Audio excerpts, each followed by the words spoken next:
team, en bande organisée. Personne peut nous canaliser. Dans la zone, ça fume la fusée. Pisté par les banalisés. Mafia, cartel, gang. Aujourd'hui, il faudra avoir le cœur bien accroché, chérie. Parce qu'on va parler des organisations criminelles.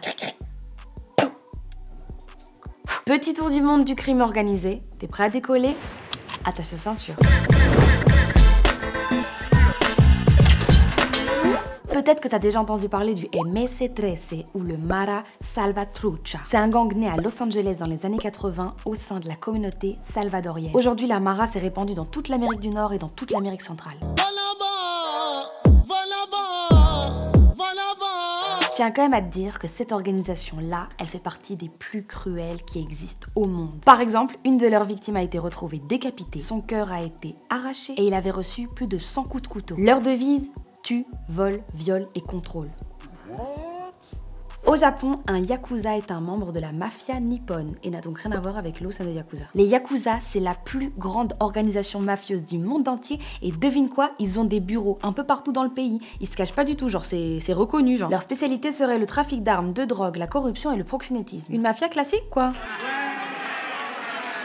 Par contre, ils ont un code d'honneur avec lequel ils ne blaguent pas du tout. Si un yakuza enfreint le code d'honneur, il doit se couper le doigt pour s'excuser. Et s'il a vraiment déconné, alors là, il doit se suicider devant tout le monde en s'éventrant. Je sais que c'est pas hyper joyeux ce que je raconte aujourd'hui. Les yakuza sont reconnaissables à leurs tatouages très colorés. D'ailleurs, ça, je t'en ai déjà parlé dans un épisode que je t'invite à aller voir ou revoir. La Cosa Nostra, c'est le nom de la mafia sicilienne. On la surnomme aussi la Piovra, la pieuvre, à cause de ses réseaux tentaculaires. Vous voyez la famille Corleone dans Le Parrain? Eh ben c'est eux. Conduis-toi comme un homme!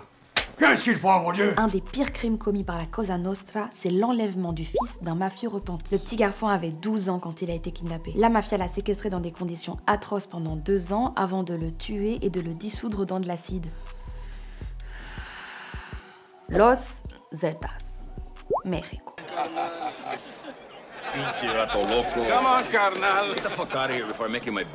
Ce cartel, c'est dingue parce qu'il a la particularité d'avoir été composé par des anciens membres de l'unité nationale de lutte contre le narcotrafic. En 2011, ils ont organisé une tuerie de masse pendant la guerre des cartels. Cet événement est appelé le massacre de San Fernando. 193 civils sont enlevés et tués. C'est bon là, c'est trop. On termine avec les Mungiki à Nairobi, au Kenya. Leur symbole à eux, une tête humaine sur un bâton. Principalement composée par des jeunes sans emploi, les faits d'armes des Mungiki sont l'excision, la corruption politique et le trafic de drogue. Il faut savoir qu'au début des années 2000, le gang a failli être démantelé. Mais ça n'a pas suffi pour arrêter les meurtres et les massacres. Vas-y! D'ailleurs, il n'y a qu'un seul moyen pour un membre des Mungiki de quitter le gang, c'est la mort. Bon, sur toutes ces bonnes nouvelles, non je rigole, c'est pas très joyeux aujourd'hui, mais est-ce que toi tu connais des organisations criminelles? Est-ce qu'il y en a dans ton pays? Tu me dis tout ça en commentaire et moi je lirai tout ça en détail jusqu'à la prochaine escale. Et à demain chérie. Ou pas.